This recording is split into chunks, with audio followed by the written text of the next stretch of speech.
Alrighty.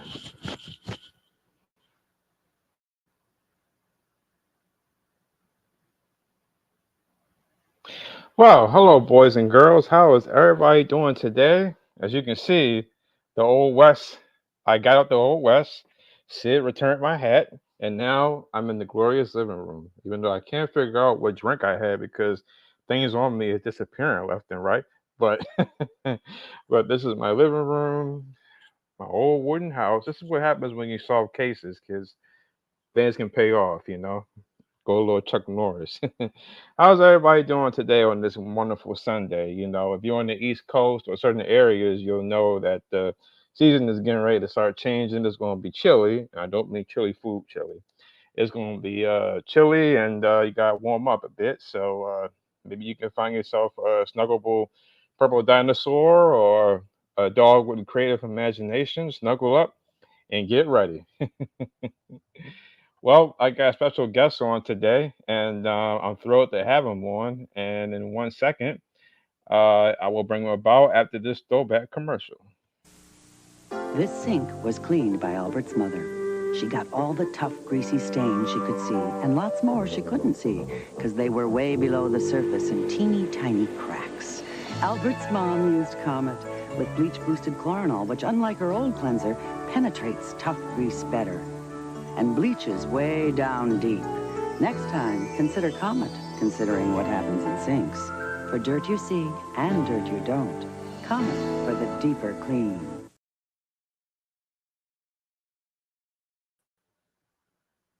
Here I am. This week, I got a good friend of mine's on. His name is Michael Haines. Michael worked on Barney and Friends during the Sandy Duncan era in the 1988 years when he did the first three videos, Backyard Show, Three Wishes, and A Day at the Beach. It was a classic time, and I had the privilege of speaking with him when I did the Barney documentary as well. And I am thrilled to have him on today. I'm looking forward to this. Hey, Mike. Hey, man, good to see you. Good to see you too. Welcome aboard the Old West. This is very cool. Well, I'm glad you're here. I know we spoke, but for fans who don't know, to take it back a bit, when did you have an interest in getting into film production? Oh, gosh. Well, first, I started sound production in 1969, and one of the apprentices, or I apprenticed under an engineer named Jim Lockhart, and had done a ton of movies. He was a sound engineer he did Beach Boys and all kinds of other groups. And he told me early on, he said, I know you like doing sound for music, but he said, if you want to make a living, you need to figure out how to do sound for movies, because that's what he did, and that's what he made his most money at. And so he told me, he said, go ahead and go to school and get your degree in radio, TV, film, and go from there. So that's what I did. And so I actually started, I guess, my first TV projects were in the late 70s, Mm, 77, 78, around that era. A long time man, ago. and you Long look time so ago. young. Mm. You look like you could run a mile now and not break a sweat. I don't think so. Maybe drive a mile. Mm, mm, mm, mm. Um, well, how did joining Barney in '88? How did that come about for you? I had worked with several of those people there at DLM, Tabor, those the people that put on Barney, on some commercial projects and some other projects. And we hit it off real well, and they had called me and wanted to know if I'd be interested. And, I was sure. I was I was working, I was a day rate to me at the time, because I was working, I was a contract laborer, basically. And, but I think we did like 3 weeks of that initially, and then they went on hiatus because they were going to go and write more material. And by that time, I'd gotten hired on to another movie, and I went from one movie to the next movie to the next movie. And so, and then it wasn't until much, much, much later on, many years afterwards, that I got the opportunity to work on another Barney series, or an episode or two. But Initially I just it's so funny because I worked on the Barney episodes where they had the scary ultra purple dinosaur before they did the costume changes and all of that, and it was quite an experience. I never thought it would catch on. Boy, howdy! A lot of people didn't think it was going to catch on. I mean, those first three videos was interesting, and I've heard how they Yeah. had the I think the costume was made out of foam. Yes. Oh, yes. It was horrible. The poor guy inside. I'm sure he was dying. But I don't think that ever changed. I think it was always just hot and miserable inside the costume because Yeah. it's not much breathing space in there. I think later on they put a fan in there for the gentleman who was in there. A small portable fan that was inside there, a DC powered fan. Man, that guy worked. That was a job. Gee. and to make it look as effortless as he made it look, Right. any of those guys that were inside the costume, wow. Glad I was Now, on the outside just mixing sound. now, I don't think I ever asked you this, but did you ever get in the costume? No, no, no. Never had any desire. I doubt they would have let me, but I never had any desire to do that. Maybe stupid, but I'm not crazy. Oh my gosh. Well, you're definitely not stupid. How funny, man. Um, well, what was that? What was it like meeting Sandy Duncan? Do what? I'm sorry. Oh, I was gonna ask, what was it like meeting Sandy Duncan? Oh, she was a pleasure. She was great. She was a total pro. She's just an actress. That we worked with, and she was wonderful, in the fact that she was always totally prepared and always brought something way extra to the game. Now, did you? Well, I know you talked about it before, earlier, and then when we spoke. But I was going to ask you, just looking at the design of those videos, did you have any idea how explosive Barney would become years later? Never thought it would. I thought they would do the first couple, 3 and 4, maybe. I had no idea that it would become nearly as successful as it had become, and I didn't think that they would continue with the series. I just didn't know because, as I said, I was once we completed our couple of episodes, I was on to something else, and just I didn't keep up for much. I think they'd called me a couple of times, and I was I was, working on a 3-month feature length movie or something. I just couldn't get away. I mean, seriously, that's the way that the freelance world. That's the way it is. You go from job to job to job. It's a gig. One gig to the next gig to the next gig. It's Right. much like being a musician and playing in a band, which I did before all of that, and when I was in college. And I would just be going from one gig, and one gig might last one night, and the next gig might be a 3-month gig at a hotel with a big band or something. Right. So it's the same kind of thing. It's Um, much the way the industry was at the time and still is. yeah, but plus back then it wasn't like today with the technology and all that. True, true. Golly, it's amazing the technological changes. Amazing. I know you spoke about it a bit when I spoke to you before, but for the fans, could you share a few words about the director, John Grable? Oh, John was great. I loved working with him. He was very, very, very nice gentleman. Uh, Never lost his cool. He just was a sweetheart. He passed away some years ago, and it was a tragic loss because he was very, very, very nice. I had worked with him previously just on like a small shoot, and he and the other guys had called me about Barney, and I said, "Well, I like working with all you guys, sure." And then Bob Driscoll was going to be gaffing. I mean, that guy's not going to paint me into a corner with lights. That's always the thing. If you're a sound guy, and you've got a boom man out there that's booming all the shots, a great director, lighting director, is going to make all the difference in the world to how close you can get in with your microphones and shadows and all of that. And Right. once I heard that Bob Driscoll was gaffing it, I went, "Oh, piece of cake, let's go." Um, Could you be able to share with the fans? I mean, I know you did audio, but like, what was your like day to day like responsibilities when you came on? Oh, basically, I was in charge of recording the sound of what went on stage, the actors, and also I was in charge of taking a feed from our little tent that we built with Bob West, who was the voice of Barney at the time. Right. So I was in charge of putting him over the loudspeaker so the kids and the actors could hear it, and also putting him on a track so we'd have that later to work with. They may replace it or they may use it. It was one of those things. It might be a scratch track or it might be a hero track. So I had to treat it as a hero track. Like I had to make sure the quality of the sound was really good on it, Right. just as we did the quality of sound for the actors and actresses on the set. So I would record that, and then I'd turn that in, send that with the videotape that was on location that the cameras did. It's great fun, great experience. It was to get to work with talent like that, and also the technicians who were on the set.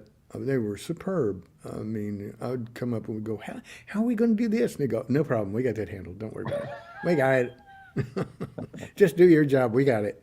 Right. Well, I got a fan here who's listening. He's glad you're here. It's nice to hear from someone that I've never heard from that worked with Barney. Uh-huh. Cool. Yeah, 'cause it's always great whenever somebody from the backyard game early years come on and talk about that period. Yeah, So, yeah. It was pretty amazing. Who would have thought? Who would have thought? right. Yeah. And it's also ironic for me, and you can comment too, but it's ironic for me at least because for Dallas, I thought Barney was California or New York. Dallas was Dallas Cowboys or, J.R. Ewing, Dallas, that show. Yeah, So right. just to think of Barney being filmed there is really it's really ironic. And then years later, I look back at the shows, I'm like, okay, the kids did have some kind of a Texan accent, so okay, I get it. Yeah, I think, you look back on it and yes, I think that is detectable, the accents and all of that. And then when you hear somebody like Selena Gomez who was on it and people like that, you go, oh my gosh. Of course, that was later on. That was after much, much later on. But, Right. I knew some folks that worked with her and she's still friends with them. And it's so funny. Hear some of the experiences that went on during that time, and it's pretty amazing. But I mean, the kids that we had back then, they were remarkable. They had great coaches and great director, and they worked. Man, that was a hard one. Gosh, because they didn't know what was going to happen. Nobody Right. knew what was going to happen with that. Everybody just gave it their all, and Yeah, and then it's ironic too because those kids, some of them kept going into the series as well, yes, and then like with the young one Tina, she was only 5 years old then when y'all yeah, first started. She was the gosh, youngest in the group. pretty amazing. I don't even know how she remembered lines. I couldn't have. Right. Well, she pulled it off. She even Yes. sung in it. Oh, yes. They did great. Too much fun. Um, what was it like meeting Cheryl and Dennis and Kathy, the producers? Well, I was so covered. I was busy doing my job. And, I met them. Yeah. I didn't hang with them because there was no time. Go in there and you shoot and you get ready to shoot. And then the kids come on. The kids can only do like maybe close to 8 hours. I don't think they're able even to do that. But so, it turns into a 12-hour day really quickly. Right. And, after the fact, you just wrap your gear and head home and charge your batteries and get ready for another day's work. So there wasn't really much time for involvement with other people. Right. Not for me anyway, because I was a technician. I mean, sure, they all got to hang out. The producers, the director, they all got to hang out a bit together because they had to. That was part of it. They had to plan the next day and do all of that. All I did was show up and hopefully be ready for the next day when I got the call sheet and the shot sheet and go from there. Yeah. Yeah, because you never know what to expect. I mean, they'll give you a shot sheet and you never know how they're going to plan the shot totally, and they just have to, you have to just wing it. Oh my Which was gosh, I fun. can't That was great fun. Yeah, it was great fun though. Yeah. I what was I going to say? I was going to say the only person, I don't know if you knew him, but the only person I met and then got to know from that era was Larry Baker. Larry Baker, which Yeah, one? he knew. He was like the assistant director, technical Okay, director with John, and he okay, worked with Stephen Bates, who did the music. okay. All right. Yeah. I totally don't remember. That's I've forgotten so much about that time period. That's a long time ago. Mm. My daughter's laughing in the background. She's she knows I don't have much of a memory about stuff like that. That was Oh my right when gosh. she was born, I guess. And you know, I was going. You know, they offered to give us videotapes for free. Videotapes, you know, VCR. You know what those are? Oh And, yes. and so they offered to give us videotapes of the completed project, and I'm going like, you know, I don't think my daughter would be interested in that. And I'll tell you, she got older, and I had to go back and buy all that stuff. I'm just going. Yeah. I bought every Barney thing I could find because she goes, I can't believe you passed on that, Dad. Well, I mean, who again, like you said, who who knew that that was knows? going to take off? Because there were other low budget cartoons back in the '80s that was made before, like like I said earlier today, the technology CGI. Oh They made yeah, a lot of low budget cartoons back in the '80s and early yes. '90s. So Hmm. who And knew a what lot Barney of was them going to didn't look like? catch on. Right. They did Barney right. You know, the producers, the writers. That's what it was all about. You know, it was all about the product. Wasn't so much how we shot it; it was how it was presented and what was presented. And you know, I remember talking to my wife, and she was going like, oh, "Who's going to let their kid watch that?" And man, as soon as it came out, and my daughter was about 2 to 3 years old, it was like park her in front of the TV and let her watch that, and I can get something done. Right. And over and over. I mean, a kid could not get enough Barney, just could not get enough of it, which was great, Right. you know, because it wasn't trash TV. You know, it wasn't trash. It was teaching kids something. It was teaching kids, you know, friendliness, how to get along, all of this stuff. Kind of like a lot of the stuff that Mr. Rogers did. You know, that's that's not a bad example to follow. Right. I think. Let me see. Shimbaree, Shimbara, Shimbaree, Shimbara.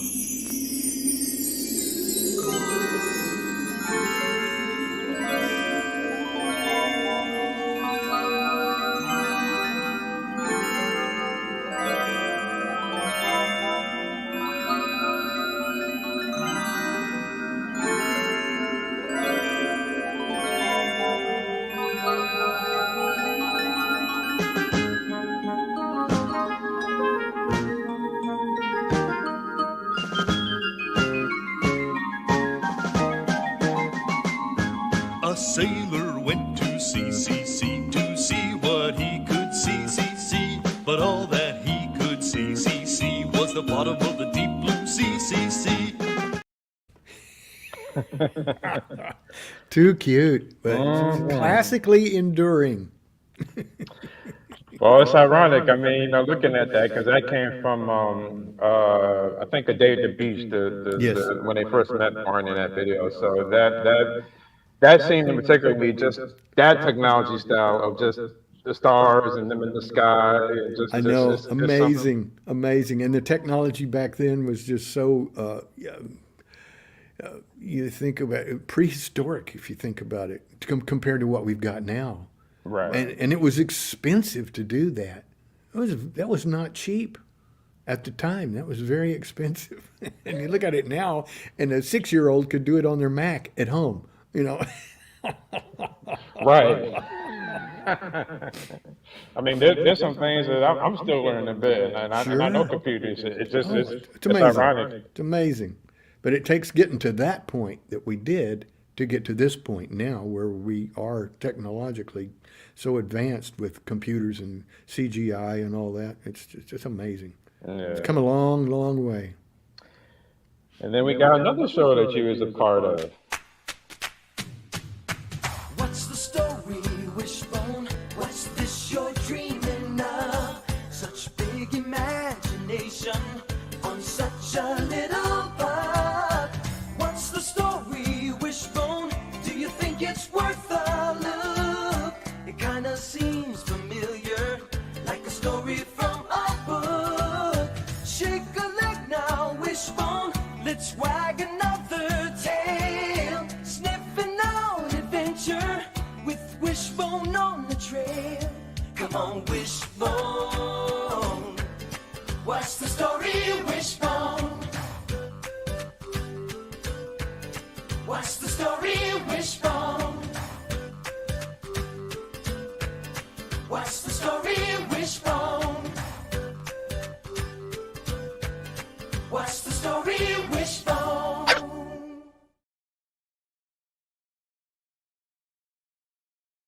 Yeah, that was pretty amazing. Those were amazing times as well. I couldn't get enough of that.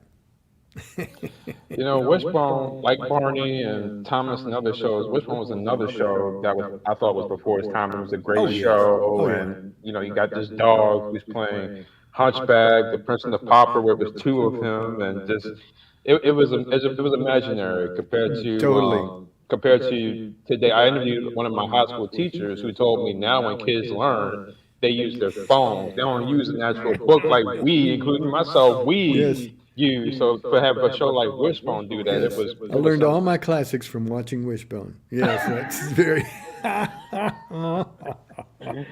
Right. Yeah, it's too funny. That was a great. That was a great project. It shot 22 minutes from my front door.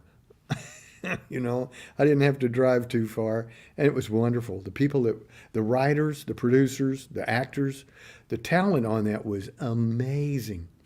It just was overall an amazing experience, and wish it could have gone on even further. Yes.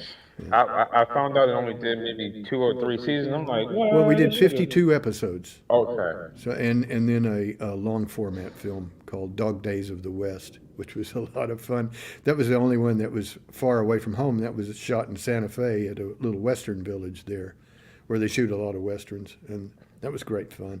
Yeah. But it was just terrific. They built a soundstage for doing all of the interior stuff that was next to none. It was a great soundstage, and then we did a lot of. Then we had a back lot out by where we had shot Barney out in Allen, Texas, and it was great fun. You couldn't have asked for a better project to be on.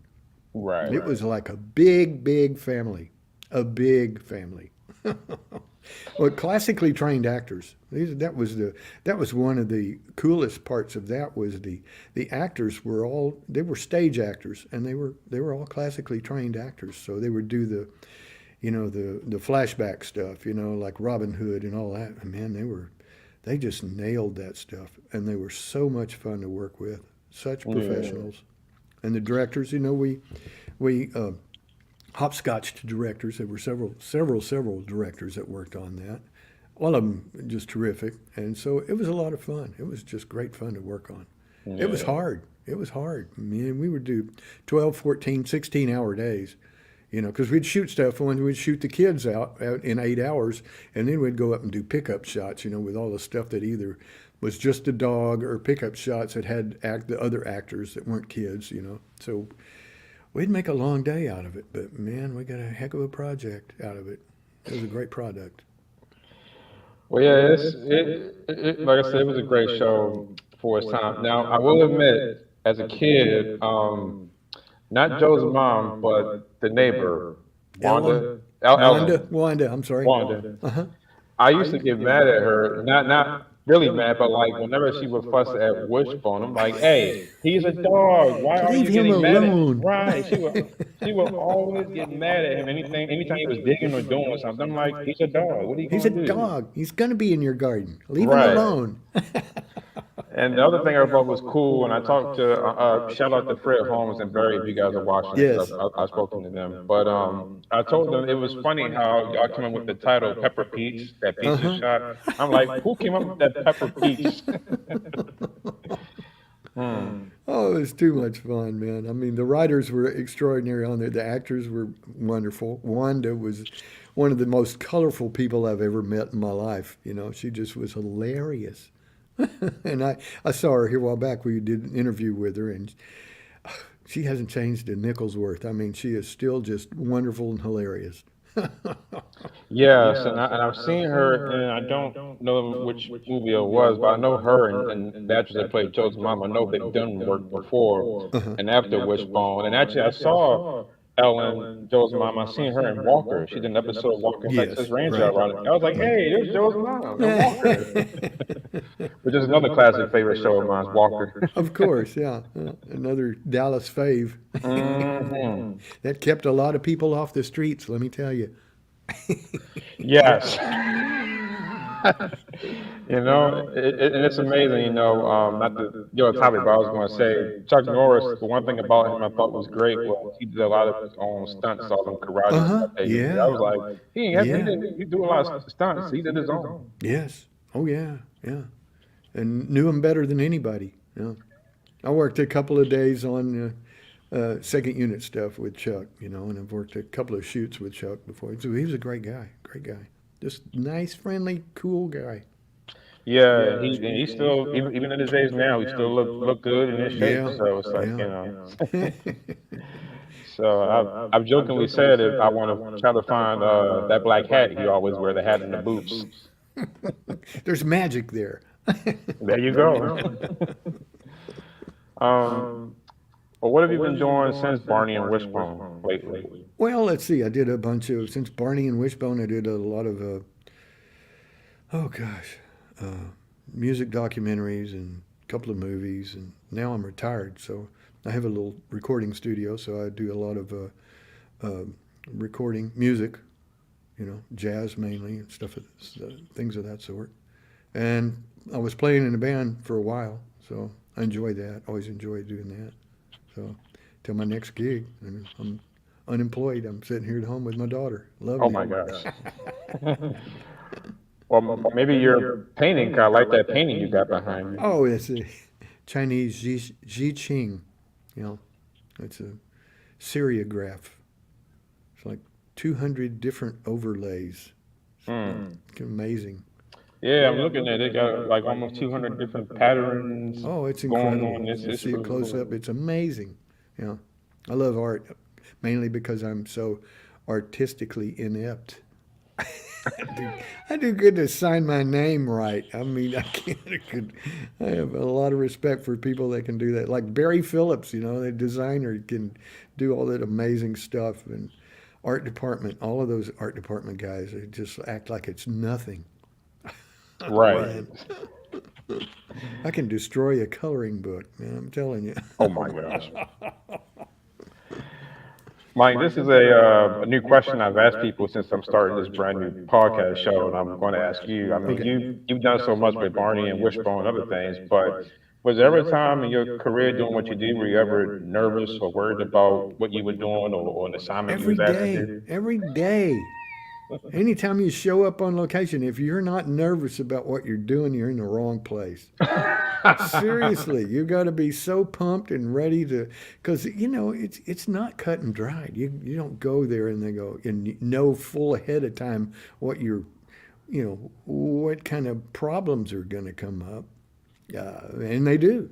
And you have to solve those issues on location right there. You can't waste any time.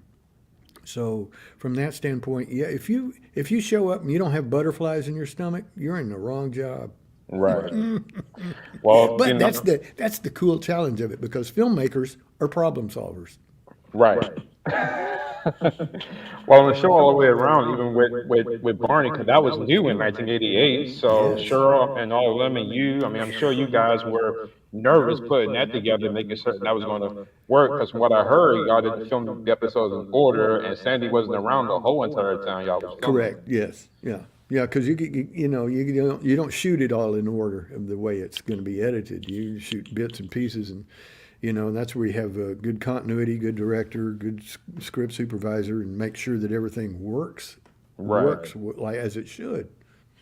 but sometimes it doesn't. And you got to work around it. You might have to do a reshoot and do a couple of insert shots just to make it, make it all tie together. But that's the beauty of filmmaking. It's truly an art, and I mean it's truly an art form, and it's also it's a professional job, but it's not cut and dry. There's all kinds of little critters that happen on the shoot, that you got to be aware of.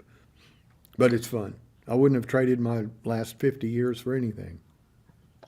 Yeah. And it's amazing you still look young, talking about 50 years. I don't know what kind of camera you're looking through, buddy. That's a good filter there. Send me that filter. Sure, right away. I was gonna say even with Wishbone, I mean, because you're doing the show where on one end you got Joe, David, Sam, Ellen, Wanda, the dog, and their neighborhood, and then you got the fantasy stuff, and then even like an episode where the Prince and the Pauper, where you had two dogs. I mean, that's a lot of work and costumes. Oh And, yeah. you Well, gotta get the dog in control. I think we had seven different Wishbone dogs.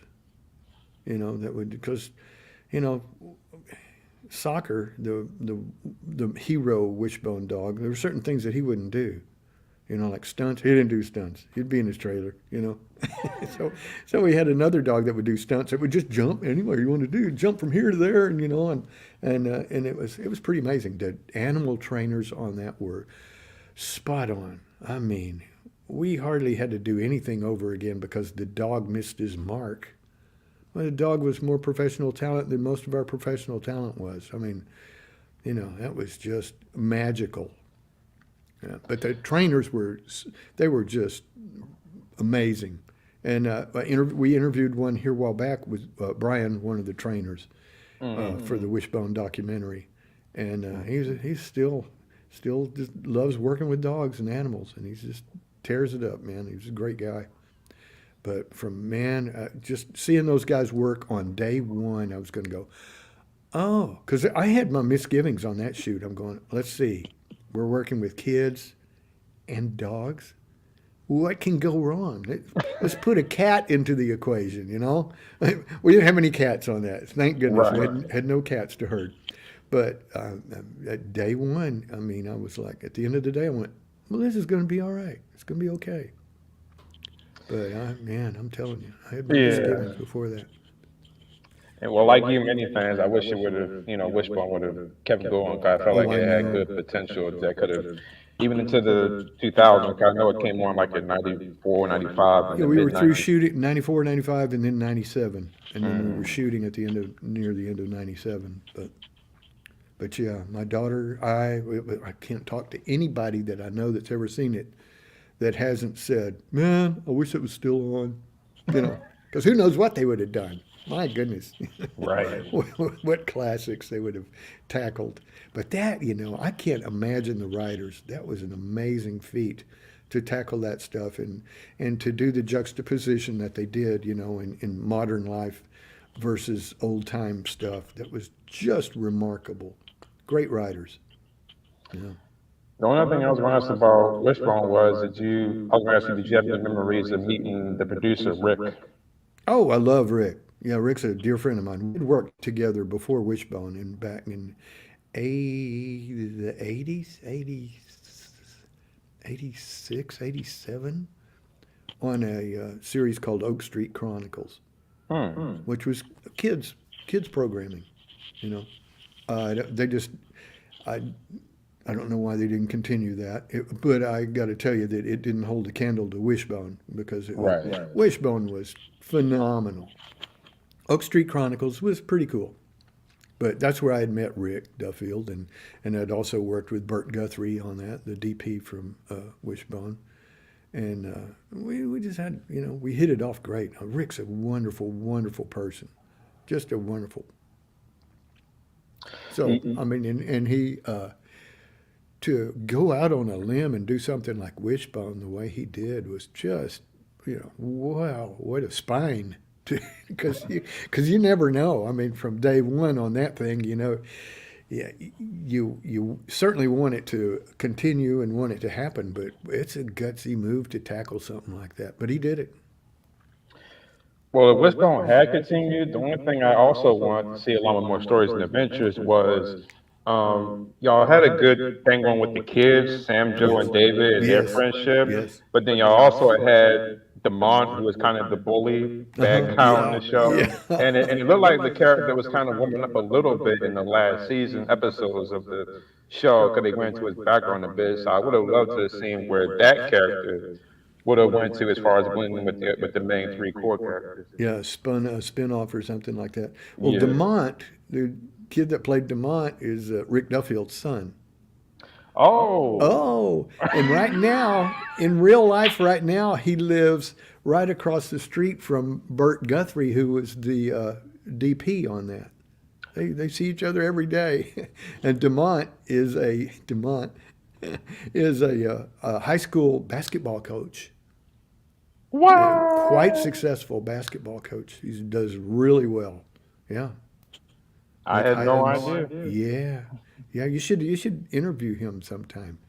I gotta find him. I know the actress that plays Sam kept going and acting after Yeah. Wishbone. I don't know what happened with David or Joe, but Christy, yeah. she's one of my neighbors. She lives in L.A., but her family lives right around the corner from me. I mean, half a mile from me. I see them all the time. You know, they're very, very, very, very nice. And she turned into just an amazingly beautiful young lady and very successful. I don't know how much acting she does anymore. I think she does a bit, but she's just a real sweet lady. We saw her here a while back. My daughter keeps up with her. And, yeah. And then there was a little lady that you don't see much. You didn't see much in the series, but her name is Brittany, and she played David's young daughter. I think she was about 4 years old. The sister. Sister, I'm sorry, a young sister. And I think she was about 4 years old. But she's an excellent singer, and she's got several CDs out now. And she used to Wow. do the Star Spangled Banner and everything like that for opening games for the Mavericks and different basketball, baseball. Yeah, she's amazing. She's got quite a career. Beautiful lady and great voice. She knocks it out, man. She was on American Idol one year. Yeah. I didn't And know I, that. and I think she got ousted because, I mean, she was great on American Idol, but they said, well, what do you do? And she goes, well, I'm a voice coach. And right off the bat, I think they thought she was too professional to be on American Idol, so she didn't make it that long. Oh But man. yeah, but she's got a great career ahead of her. I mean, she's got, so how many CDs does she have out, Dottie? Two CDs out. Yeah, yeah. Great. Maybe she should have told them that she did Wishbone too. Maybe they would have came Exactly. around. She'd been a shoe in to win. Mm. Well, I know we lost soccer a couple of years ago, but I'm Oh sure yeah. he would have been proud to see where everybody's journeys have Oh gone. yeah. Yeah, either that or he would have bit them all. He was Oh my gosh. cranky. I've heard that because I would ask people that. Would you want to take soccer home as your personal dog? Yeah, exactly. No, too high energy. That's the thing about those Jack Russells. Man, you got to have time for those dogs. I know several people. One of our ads who got one of the Jack Russell Terriers after the series was over, and she said, "Man, that's the hardest dog I've ever had to keep up with because they're high energy. They're all over the place. No, I want a dog that sleeps a lot." Right. I had a dog like that. Yeah, All she wanted to do was lay down. So if I was laying down or sitting, she just lay down too. So yeah, yes, yes. Oh my gosh. yeah, fun. Mike, looking back at your career over the years, what do you think is your legacy for the career you've had? Oh, legacy. Did you get in and get out? I guess. To make it last long enough to retire. I guess I don't know. I've had fun on everything I've done. That's the whole key. Because if it's like if you pick your job right, it ceases to become a job. I mean, granted, there are a lot of challenges along the way, but if you want to do something that's fun for the rest of your life, or do you want to be stuck someplace where you hate your job? Right. I don't think there's one day that I've hated my job. There are several days I've hated getting up early enough to get to location, but I've never hated my job. I've never hated it. So, it's like, and it was, people said, oh, you're going to have a hard time retiring. Well, I didn't. I still love all the people I worked with, but Right. I don't miss getting up at 4:30 so I can be on location at 7. I don't miss those days because I like to go to bed late and wake up late. Right. And I hate to confess this live, but I had a job like that once where, Yeah. doing lawn work where they started at 6 in the morning, Oh and no. I had to get up at 4. And mind you, my mother did night work, so I would be up Oh. when she came home. So doing all that, after a while, after that first week, I was like, no, I can't do this. yeah, I Yeah. had to switch over to a different department. Like, no, that's not gonna work. But that's a good thing too, because I've had ugly, horrible jobs early on in my life that kind of catapulted me into going to school and making sure I didn't have to do that for the rest of my life. Right. So it's good to be exposed to something like that early on. Early. Um, what advice would you give somebody who want to get into audio and film production? Advice. Oh gosh. Find something that you enjoy doing. Let's say that you really enjoy doing just for the fact of doing it, because you might end up doing it for the rest of your life. And if it's something you don't have the tendency to want to do, then time passes quick. Right. So find something you want to do. I mean, that's the only thing I can think of. Because if it's somebody that has a passion for it, no one's going to have to lead them in that direction. They're going to be already doing it. So it's do what you want to do. You'll find your own level. Right. That's like you're doing right now. You're doing what you want to do. Yep. Yes, I do. I've done podcasting since 2019. I've done films for the last short films for the last 10 years. So, Uh-huh. and on the side, I'm a delivery driver. That's my full-time job. So, yeah. Yeah. Yeah, that's the deal. You got to make a living while you're trying to make a living. Right. And that's what commercial production did for me, because it pays more than movie work. So I did a ton of commercial work, which was great. You show up and do 1 or 2 days, you're through with the commercial, and then you're on to something new. But it pays better than a lot of things. So Right. that way you could kind of keep your options open a little bit. But I say that, but I didn't pass up anything, man. If my phone rang, I was on it, man. Right. Mm. But it was fun. It's been a fun career. And it's changed. Gosh, it's changed drastically. People call me all the time going, can you talk to my son about getting into the movie business? I go, do you want me to talk him out of it? You want me to get him into banking or real estate? What do you want me to get him into? Because it's changed so drastically. I can't with a good conscience tell somebody to get into it like I used to could, because it's tricky, man. It's just iffy. Yeah, I mean, like we talked about earlier, I mean, the technology has changed Oh so much. yeah. Even with the releases of videos in the 80s and 90s, and then we went to DVDs. Now you can Yes. stream. Now people got watches. You can watch TV on your watch. Now, from what I Yeah. understand, I'm like, Yeah. When was the what? last time you watched a DVD? Yeah, it's been a minute. Yeah, that's what I'm saying. Or CDs, I was like, I have this little recording studio, and people are going, well, when am I going to do this after I record it? And I go, well, sell CDs in your bar gig. And they're going, no, nobody plays CDs anymore. I go, well, I don't know that. It's up to you. I don't I don't know. Right. Just I'll download it for free, and don't make anything off of it. But it's spooky. Even with records, that was the That's thing. exactly what I'm talking about. Yeah. Right now, most of the acts are releasing albums so they can, because that's the best, because it's hard to download an album. It's hard to rip an album unless you've got a turntable and all of the other stuff. So they're making their money off of selling albums, which we thought was done 50 years ago, Right. But When you gonna put your album out? I've been on several CDs already. I play on a lot of them. I'm a studio musician, basically. Right. So I play on other people's product, and that's a lot of fun. And this band I was playing in, they're in the studio right now working on a CD project, album project, CD project. What do you call it?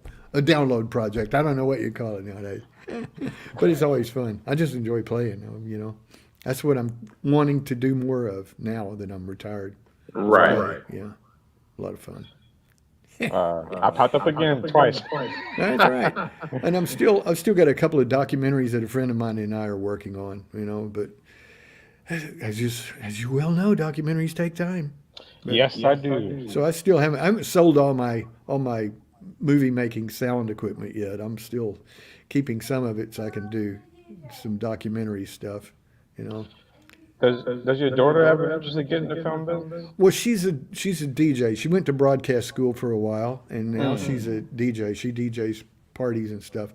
She was in one of the Barney books early on. What was it called? Baby Bop Goes to School.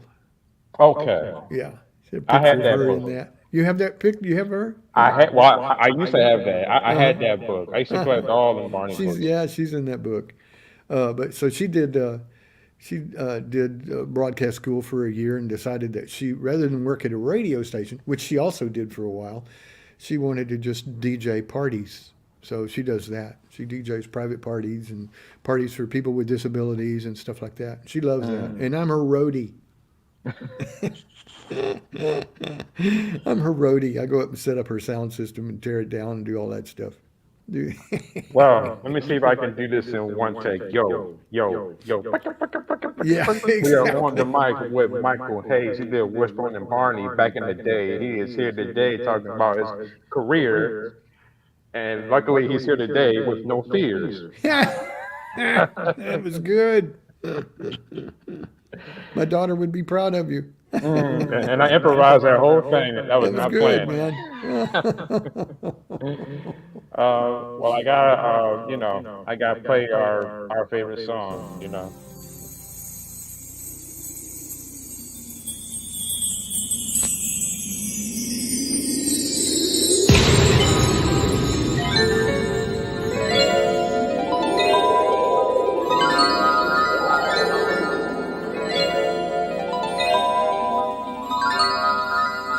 I love you, you love me. We're as happy as can be, with a great big hug and a kiss from me to you. Won't you say you love me too? Hi, kids! I love you, you love me. We're a happy family with a great big hug and a kiss from me to you. Won't you say you love me too? Oh, hi, everybody. Hi, kids. Too funny. Look at Bob West. He was a great guy to work with. I remember asking him about that because for years I always thought because Barney's voice was deeper, I thought that was like another actor, like maybe Barry White or somebody, because they have that voice. I knew the PBS voice. I was like, how'd you do that? Well, you down here. Hi, kid. Oh, so many voices he can do. He taught me one. He was like, "Well, what's all the hubbub, bub?" Oh my gosh. He was always doing stuff. He'd have to do this to make his voice sound funny and do all kinds of stuff. And it was like, that's amazing. I never thought anything that even existed. Somebody that could do so many voices like that. He was amazing. What's the first thing that comes to mind looking at that clip, another clip I played earlier with Barney? It totally brought back memories, though. It really did. And, it's like, I remember that like it's yesterday. I mean, just amazing. And those kids, who knows what they probably all got grandkids by now. Well, I know the guy that played Michael, Brian, that was the blonde kid. He's a lawyer now. Okay. He's a criminal defense lawyer. Cool. Tina, she's had different jobs, and Leah, who played Lucy, her sister, who was my crush, she did hairdressing for a number of years, and now she's doing something with kids. I don't know Cool. what that is, but yeah, they've all, and the guy that played Adam, the Asian guy, he does something with video games now. Yeah, probably makes a fortune doing video game stuff. So, by West, I said a touch with on projects I work on. I'm friends with David Voss on Facebook, so whenever he posts something, I see it. So That's cool. That's I very told I cool. told Boss West it's ironic that Barney where it was, he jumped around, did thing, but when David Joyner, the other guy, jumped in and played Barney, did them jumps in the air, the Oh, it's 360s. crazy. He brought the physical side of Barney. Oh man, it was amazing, because you're doing that with all of the contraption that was on the inside of that suit. Man, there's a lot going on there. Jeez. Well, I'm glad they were doing it, not me. Well, the last two questions I was going to ask you, the first one was, again, looking back at your career when you was maybe a teenager in school or a kid, did you have any idea the life you was going to have today with Wishbone and Barney and other things you know? Well, you back then I couldn't see that far ahead, but when I was a teenager, that's when I got my first job in a recording studio, and so I was into playing and into recording music, and so I knew early on what path I was going to take. I just didn't know how it was going to twist and turn. I at that point in time, of course I wasn't that into making movies or any of that. I was into making albums and making music. But this was just this is a sidetrack of it, and it is a part that I really truly enjoyed. So you gotta keep your options open, Right. because as you well know, who knows what tomorrow's going to bring, technology wise, what you're going to be interested in, who knows, Right. or what's going to present itself. It might be, hey, we all of a sudden we can, fly to Mars, for $50 or whatever. Right, You right. got to keep your options open. I might want to try that. You're exactly right. I mean, Wishbone doing the way he did, it took off, and with Oh yeah. Barney, I mean, it's like go for a new show. Normally, it's on television. They don't really jump to do a home video Right. release, and you're putting your money on that based upon the amount of video sales you do. And who knew, Yeah. the way Barney was going to take off for so many years and seasons. So Yeah, exactly. I had to go back and buy every Barney tape that came out. My daughter still has them in there. She has all her Barney paraphernalia, all her Wishbone DVDs, all her Wishbone paraphernalia. mm, She's got quite a collection. She's very proud yeah. of it. What kind of music do you listen to? Uh, all kinds. Basically, since my daughter's a DJ, I have to listen to all her stuff that she plays for music, for dances and stuff. But I'm more interested in jazz and some country stuff, like Brad Paisley. I love him simply because he's a great guitar player. It's not the whole country genre, but you hear somebody like Brad Paisley who plays country, but his guitar playing is incredible Right. from any genre. So that kind of stuff. But like I say, I'm a guitar player mainly. So anything that has good guitar stuff in it, I'm going to listen to it. Old early blues. Go ahead. Right. Now, I was going to jokingly say, and you plan to do a documentary or a book on your life? Ah, that's hilarious. The Mike Haines story. Yeah, I don't know. I wouldn't. I wouldn't bet the farm on that one. Oh my gosh.